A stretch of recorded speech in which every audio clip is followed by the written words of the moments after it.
for the defense side to give an opening statement. Yes, Your Honor. You may proceed. May it please the court, Mr. Jenkins, ladies and gentlemen. As you found out yesterday, my name is Curtis Rogers. I, along with attorney Stephen T, are representing Dr. Ebony Parker. Ladies and gentlemen, you have heard that my client, Dr. Parker, is accused of the crime of felony child abuse and neglect. There is one thought that I want you to keep in the forefront of your mind during the pendency of this trial. And that is, based on their actions, there wasn't a gun. Based on their actions, there wasn't a gun. Now, the Commonwealth talks about a lot, and this ongoing crisis, and that Dr. Parker was the only person that had the knowledge of the crisis and the authority to act. I would submit that's not accurate. It's not true. And think about it. Who was the one person that was there from the beginning to the end? And that was the teacher, Miss Zwerner. Okay. Based on her actions, she did not act as if there was a gun present. So if she thought there was a gun present, then her actions should have been to separate the child, in this case JT, from his classmates, or separate the classmates from JT. She didn't do that. There was also another person that had suspicions, and that was Amy Kovac. Okay, if she thought that there was a gun, she had the authority to separate JT from his classmates, or initiate a separation of the classmates from JT. That did not occur.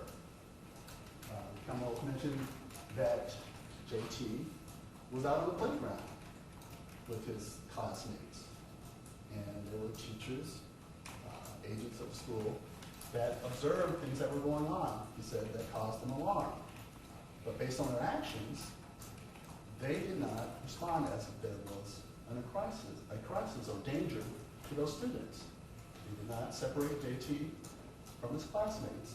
They did not separate the classmates from JT.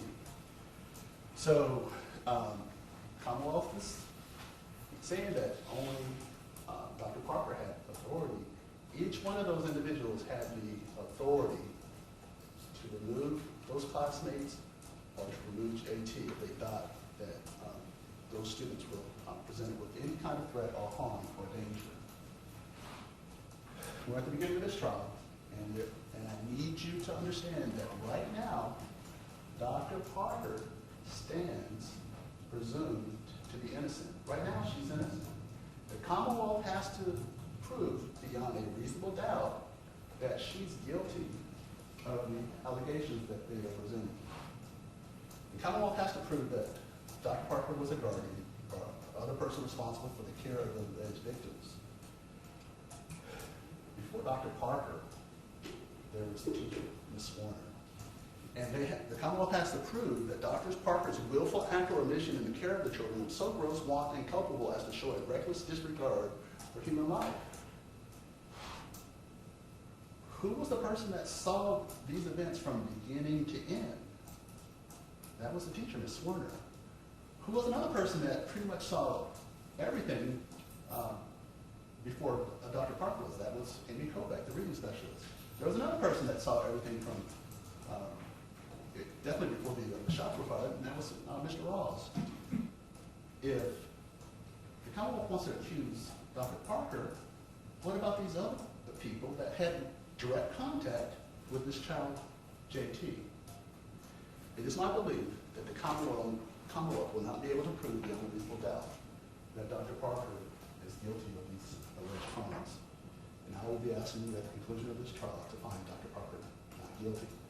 Understand, I need you to always be considering, based upon their actions, there was no crisis, there was no gun. Based upon their actions, There was no crisis, there was no gun. Thank you. All right, the bailiff is going to offer you notepads